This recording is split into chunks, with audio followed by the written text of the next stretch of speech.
Selamat siang pada Bapak dan teman-teman. Perkenalkan nama saya Supriyadi, NIM 17040391. Saya akan mempresentasikan jawaban dari ujian analisis perancangan perusahaan. Yang pertama, apa kegunaan dari studi kelayakan? Studi kelayakan itu memiliki tujuan utama sebagai alat ukur untuk mengetahui apakah sebuah bisnis berpeluang memiliki kelanjutan atau akan berhenti pada titik waktu tertentu. Selain itu, beberapa manfaat yang dapat diperoleh apabila melakukan studi kelayakan adalah yang pertama, memperkecil resiko kerugian. Yang kedua, mempermudah perencanaan bisnis.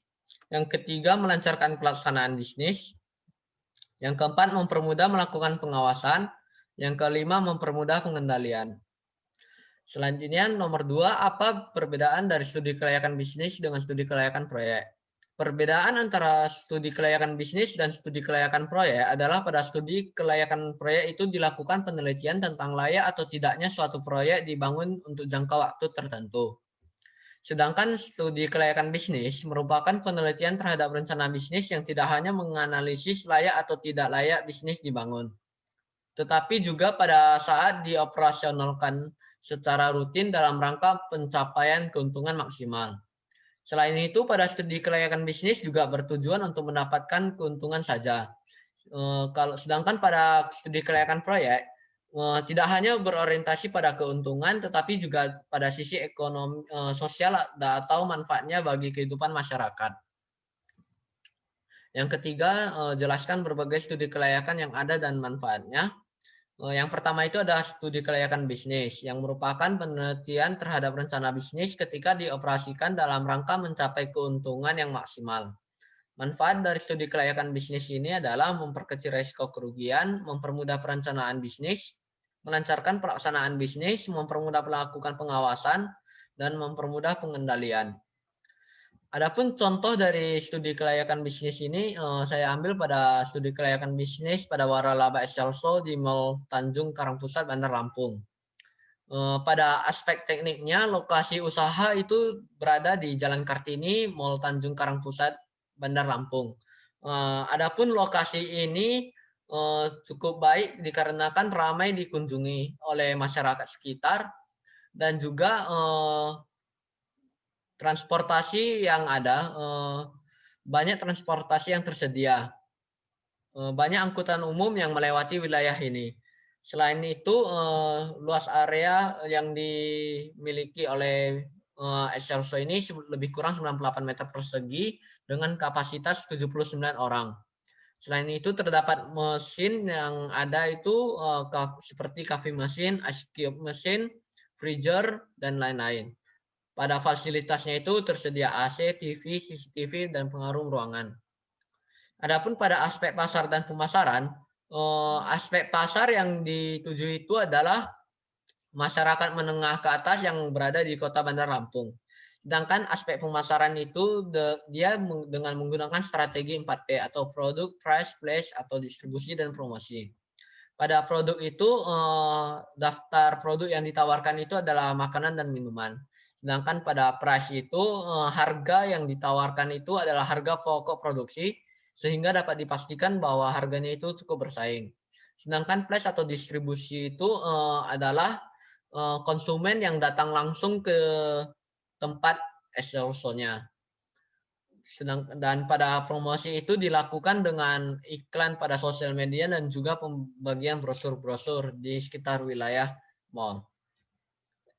Pada aspek legal itu ada situ atau surat izin tanda usaha yang masa berlakunya itu 5 tahun. Kemudian ada SIUP atau surat izin usaha perdagangan yang masa berlakunya itu selama perusahaan berjalan. Selain itu ada juga TDP atau tanda daftar perusahaan yang masa berlakunya itu juga 5 tahun. Selain itu juga pada aspek legal juga diperlukan NPWP pemilik dan juga perlu adanya AMDAL atau analisis mengenai dampak lingkungan. Pada aspek organisasi dan manajemen itu yang dianalisis adalah jumlah karyawan yang dimiliki itu sebanyak 14 orang dan memiliki job desk-nya masing-masing. Kemudian pada aspek ekonomi, bagi masyarakat Kota Bandar Lampung dampaknya itu adalah mereka dapat menemukan tempat untuk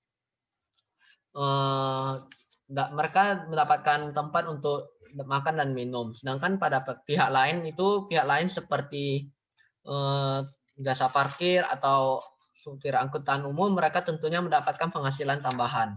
Kemudian pada pemerintah itu mendapatkan pendapatan dari pajak yang diterima dari bisnis as usual ini. Selanjutnya mengenai aspek finansial dan aspek finansial, analisis finansialnya itu diperoleh NPV sebesar Rp491.088, yang mana nilai ini telah melebihi nilai nol, sehingga dapat dikatakan bisnis ini layak untuk dijalankan. Selanjutnya adalah IRR sebesar 24,79%, yang mana nilai IRR ini sudah lebih besar daripada bunga yang berlaku sebesar 15%. Kemudian ada payback period yang selama 3 tahun 2 bulan, yang mana nilai ini lebih kecil daripada usia proyek sendiri, yaitu 6 tahun.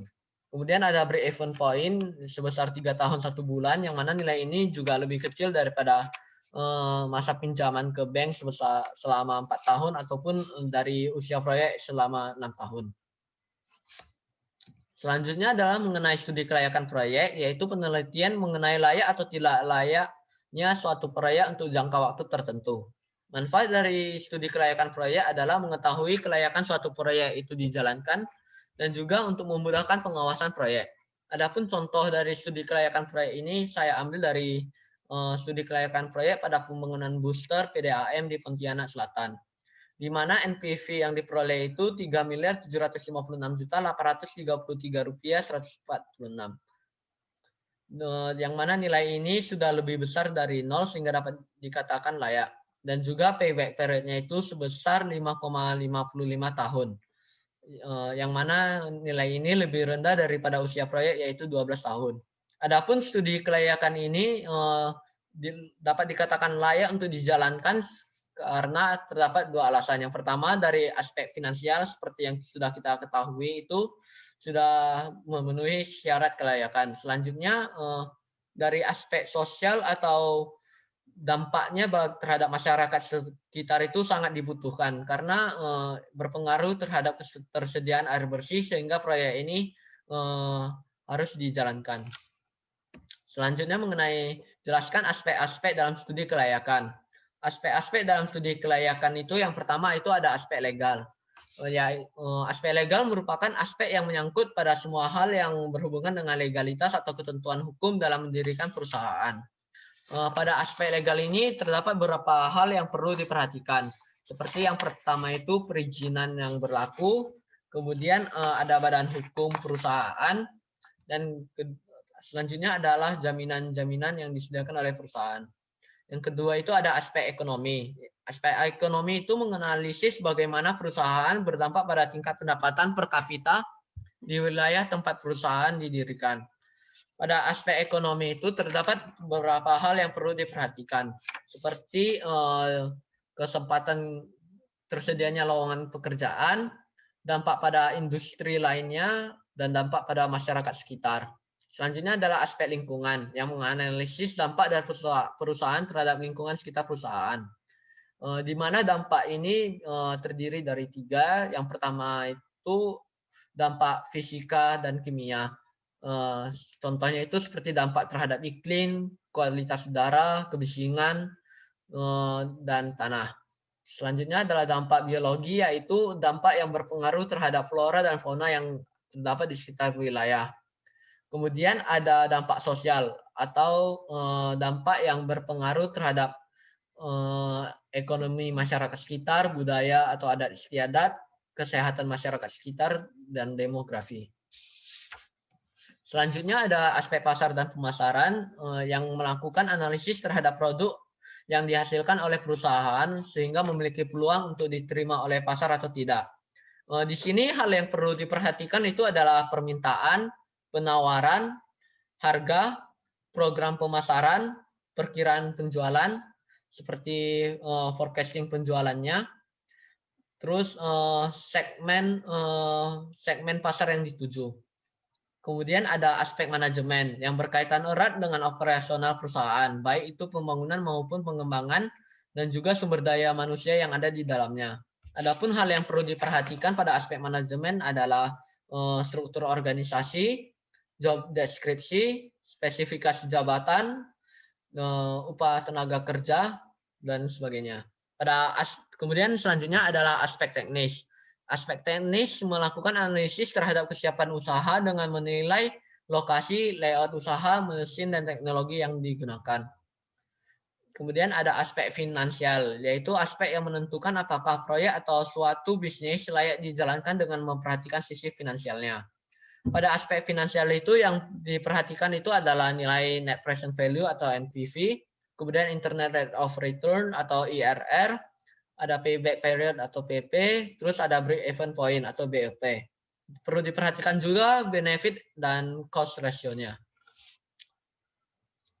Selanjutnya adalah pelajaran atau materi yang dapat digunakan dalam menyusun studi kelayakan. Mata kuliah yang dapat digunakan untuk menyusun studi kelayakan, khususnya mata kuliah pada Departemen Teknik Industri. Yang pertama itu ada analisis perancangan perusahaan, kemudian ada analisis biaya yang berhubungan dengan aspek ekonomi, terus sistem lingkungan industri yang bisa berhubungan dengan aspek lingkungan, ada manajemen resiko, terus ada perencanaan dan pengendalian produksi, tata letak fasilitas, manajemen proyek, manajemen rantai pasok, manajemen human capital, riset operasi, manajemen keuangan, dan ekonomi teknik. Selain itu perlu ditambahkan juga mengenai materi yang berhubungan dengan undang-undang sehingga dapat mengetahui mengenai aspek legal lebih luas lagi. Sekian dari presentasi mengenai jawaban UTS saya. Mohon maaf apabila terdapat kesalahan kata-kata. Terima kasih.